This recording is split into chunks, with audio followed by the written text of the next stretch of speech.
From a journalistic perspective, we know that there are many reasons for how and why coverage occurs in different ways.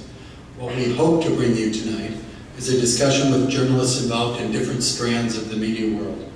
American media that serve a general audience, Israeli media that serve a general audience, but one which in Israel, of course, comprises a large majority of Jews, and the Jewish light, which principally serves a Jewish community in a larger metro area in which Jews are a distinct minority.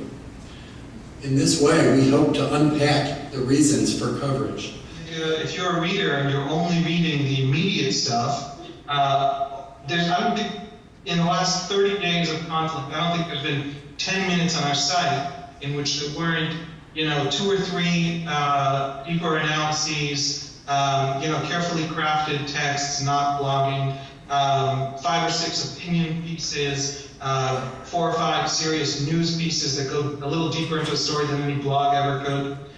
Or ends up happening that you didn't have the same scale of deaths. I don't know. I can't speak to the numbers. I think it's a fair question. I think I certainly saw stories that did attribute and did have Israel saying no. So many of these were, these were not all civilians or questioning.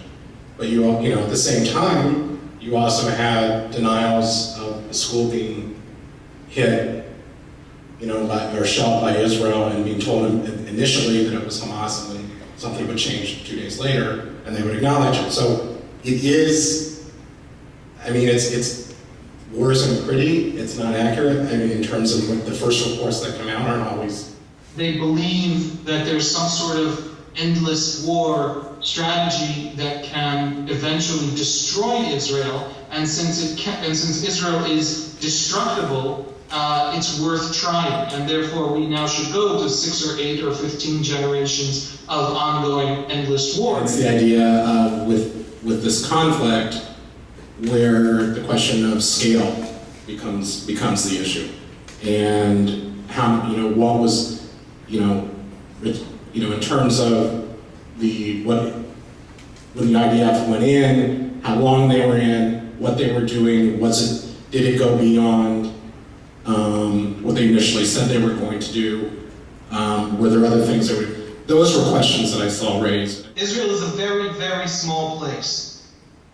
One of our advantages in terms of security is that all the heads of all our major security organizations and all our city sheriffs all have each other's cell phone numbers on their cell phones, the entire country.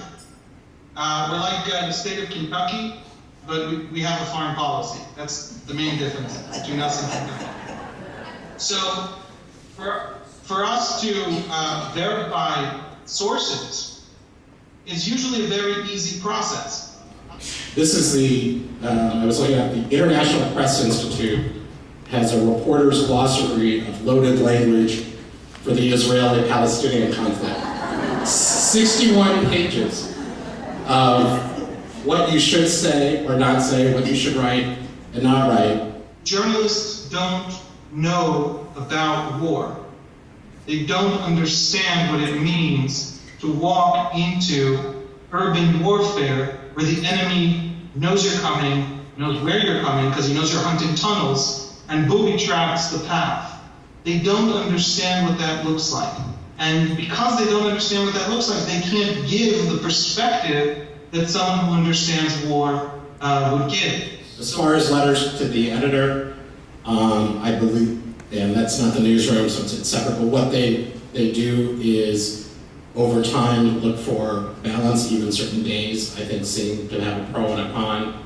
Certainly when there is a commentary, which usually is what raises this issue more so, and someone gets a more than a letter for the editor and a commentary from someone in the community, if that gets a lot of feedback, they go to great lengths to make sure that letters will run that have a different opinion than that.